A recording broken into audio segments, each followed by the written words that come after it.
kulanti wacan wanaagsan daawadayaal ku soo dhawaada warka channelka Dana Media qodobada ugu door koron warka ku daawan doontaan channelka Dana Media waxa ka mid noqonaya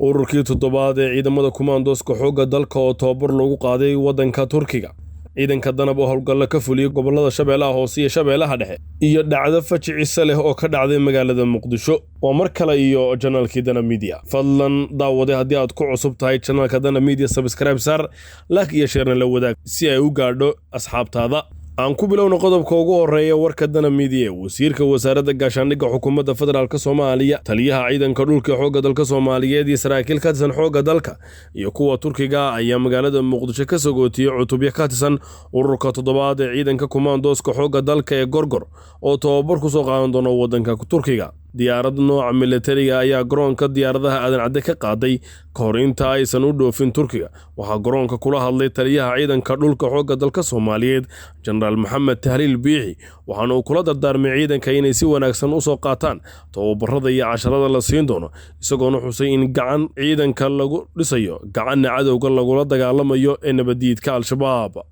dhinaca kale Xasan Xuseen Xaaji wasiirka difaaca dawladda federaalka Soomaaliya ayaa sheegay in dawladda federaalka Soomaaliya ay muhiimad gaar ah siisay dib u dhiska ciidamada qalabka sida guud ahaan gaar ahaan ciidanka xooga dalka Soomaaliyeed dadka iyo dalka Soomaaliyeed ayaad u soo tababaranaysan ciidanka qaran ayaa tihiin waxaad idin rajaynaya in dalkeena aad ku soo noqotaan idinkoo cilmi iyo aqoon soo kororsaday dawladda Turkigana waxaan uga mahad celinaynaa taageerada joogtada ay dawladdeena la garab taagan tahay ayaa uu yiri wasiirka difaaca xukuumadda federaalka Soomaaliya Xasan Xuseen Xaaji ciidanka ayaa marka uu tababarku soo dhamaado waxay dib ugu soo laaban doonaan dalkeena Soomaaliya si ay u gutaan waajibaadkooda qaran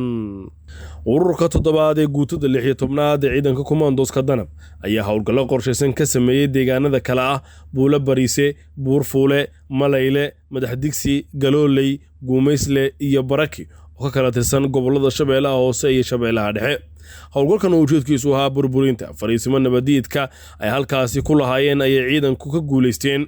inay qaadaan fariisimahaasi deegaanadan ay nabadiidku ku dhibaatay jireen dadka shacabka ee ku nool halkan isla markaana isticmaala wadadaasi balse ciidanka commandoska danab ayaa ka war helay dhibaatadaasi isla markaana ka dulqaaday dhibaatadii ay cadowga ku hayay dadka shacabka ah ciidanka danab oo ka soo galay deegaanadan jihooyin kala duwan ayaa sababtay in maleeshiyaadka Al-Shabaab qaarna ay firxadaan qaarna halkaasi lagu laayo ciidanka commandoska danab oo ah kuwa si aad loo carbiyay ayaa waxa ka go'an inay gaaraan goob kasta oo cadowgu isku dayo inuu ku dhumaalaysto isla markaana ku dhibaateeyo dadka aan waxba galabsan ee shacabka Soomaaliyeed qiimaha nolosha dadkeena waxa ay noqotay mid raqiis ah marka loo fiiriyo ama loo eega daawaday nolosha kale ee dadka ku nool dunida inteeda kale waa warbixin gooniya oo aan ku eegno dhacdo faciisa leh oo ka dhacday magaalada Muqdisho gaarigan idin muuqda daawadaya sawirkiisu waxa uu ka mid ahaa gawaarida bulshada loogu wacyi geliyo isla markaana waxa ku xidhna sameecada dadka lagula hadlayo si ay uga feejignaadaan xanuunka COVID-19 oo xanuun safmara isla markaana dad badan oo qiimo ku lahaa bulshadan isla markaana ka mid ahaa bulshada dadkeena iyo guud ahaan adduunkaba naftoodii galaaftay haddaba saakas aroornimadii hore ayay argagixisada nabadiidka naflacaariga maleeshiyaadka arxanlaawayaasha Al-Shabaab waxa ay qirxiyeen gaarigan oo bulshada loogu gurmanayay si naftooda uga badbaadiyaan xanuunka safmarka ee faraha ba'an ku haya bulshada guud caalamka gaar ahaan gudaha dalkeena ee COVID-19 haddaba waxa la yaab leh qof ayaa doonaya inuu naf badbaadiyo midna waxa uu doonaya in kii nafta badbaadinayay uu nafta dhaafsiyo waa dhibaatooyinka nabadiidka naflacaariga maleeshiyaadka Al-Shabaab ay u maleegayaan dadka shacabka ee waxba galabsan haddaba muwaadin la shaqee ciidamada ama garab istaag ciidamada qalabka sida saynu uga adkaano manaxayaasha arxanlaawayaasha ee jihadiidka Al-Shabaab guud ahaan daawadayaal intaas ayaan ku soo afmeeray warkaad kala socoteen channelka Dana Media daawada haddii aad ku cusub tahay channelka Dana Media fadlan subscribe saar like iyo share la wadaag asxaabtaada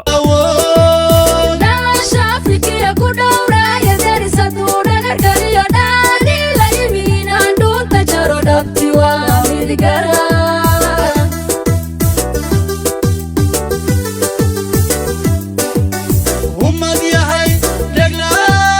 salagle ibla ogay baadaratay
dhadhamin